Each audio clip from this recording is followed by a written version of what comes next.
Saw 10 is an absolute delight. I thought the narrative was really great. It's very gory. I thoroughly enjoyed this experience. This was released in 2023.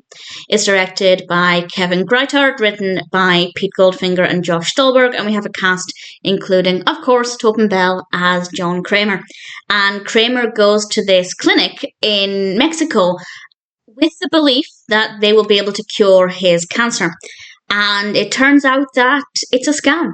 So he decides to capture those people and teach them a lesson. And I'll say no more than that. I think it's a really strong concept. On the one hand, it's actually kind of a very basic, straightforward idea. But there are some twists and turns throughout the narrative, and characters are brought in at different rates. And I thought it worked really well. So as a story, pretty impressive. I definitely thought it was a good tale, and I really thoroughly enjoyed it. Then we have the gore. And one of the reasons I love Saw, in fact, I guess the main reason, is because it's disgustingly graphic. And I had my first expletive 35 minutes in. I made a note of it. That's the first time where I really struggled to not look away from the film. And from that point on, it definitely became quite a challenge in a fun way. It's not my favourite, and it's not the most graphic either. I feel like with the Saw films, in general, they get more and more gory and graphic and challenging to look at as they go on. And there are definitely a few moments in this one, but I'd say it's not the most intense. And I feel like there are maybe more periods of downtime. I don't know if that's true or if it's just the way I was feeling, but I feel like there are longer gaps in between the gore. And obviously having longer gaps means that your heart rate can come down a little bit.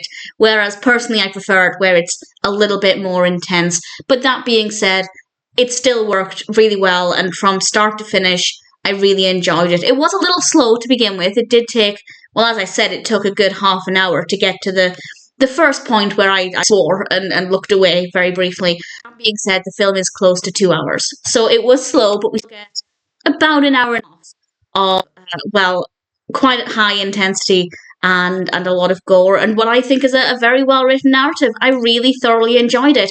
To have a film of this quality 10 films in is pretty impressive, and I have to say I really enjoyed it. I had a lot of fun with it. Definitely a very gory film, a really great story, and I have to say Kramer is such a great character, and Tobin obviously does a great job with the performance. Really enjoyed it. If you're a fan of the Saw films in general, also I didn't point this out, but this one takes place in between the first and the second film. But I do recommend just watching them all in order rather than watching film 1, then this one, then film 2. But you could. It definitely is something you could do. But I've watched them chronologically in terms of the release. And for me, at least, that experience has worked really well. And I'm pleased to say Saw 10 is an absolute delight. Great story, definitely very gory, not the most intense, but still quite brilliant, and needless to say, I'm very happy to recommend it.